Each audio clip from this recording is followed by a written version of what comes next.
think it's fair to say that most of us see a great deal of value in taking part in making use of cloud-related technologies, particularly the social media.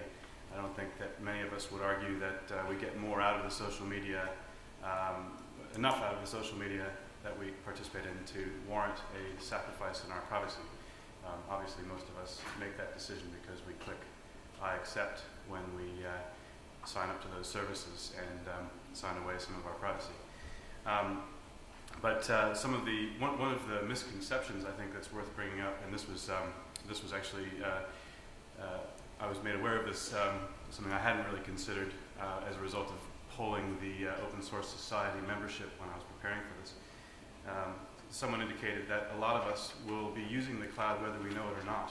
It's not going to be a deliberate act.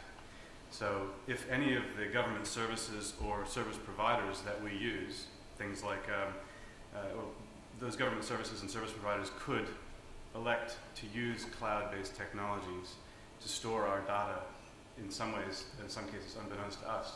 So for example, if the government decided that tax data should be stored in the cloud, or voter registration data, or our insurance providers, or our medical providers, or the criminal system, or even the credit system decided to make their data stored in the cloud, who knows what the privacy implications of that would be. And the fact that we haven't made an explicit decision to actually allow that sacrifice of our privacy. So that's one of the big misconceptions, is that we choose to sacrifice our privacy. In some cases, that choice is made for us. And we have to agree to it because otherwise we can't comply with our social requirements.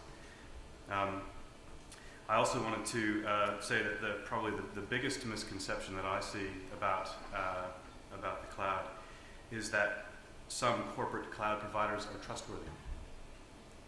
I think that's a very, we all want to extend trust, and I was interested to see that 68% of people polled thought that the government was trustworthy in regard to protecting our data and privacy.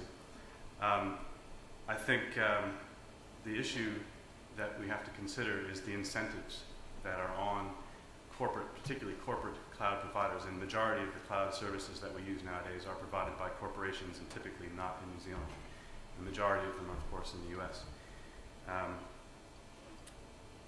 As you probably all are aware, in the US particularly, the first priority of any corporation is to maximize its return to shareholders.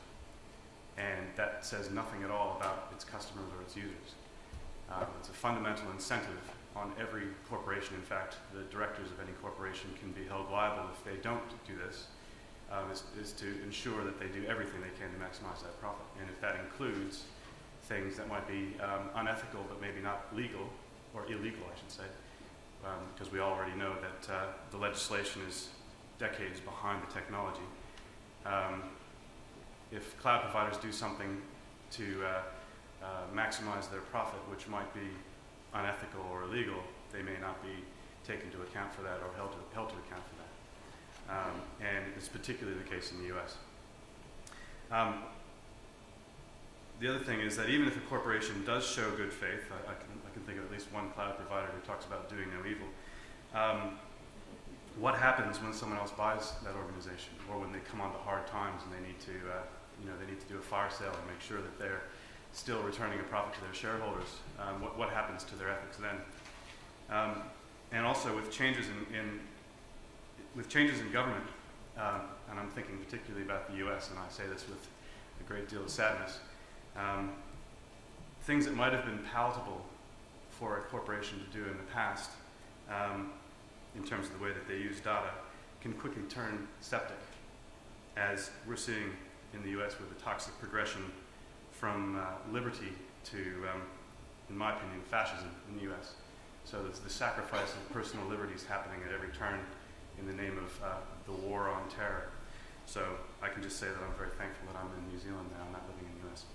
I mean, I think we need to do some very hard thinking about the implications, the attempts by the US, for example, to extend its jurisdiction to New Zealand, and the privacy concerns. Like, personally, I would strongly recommend that people very seriously consider storing anything in the US these days.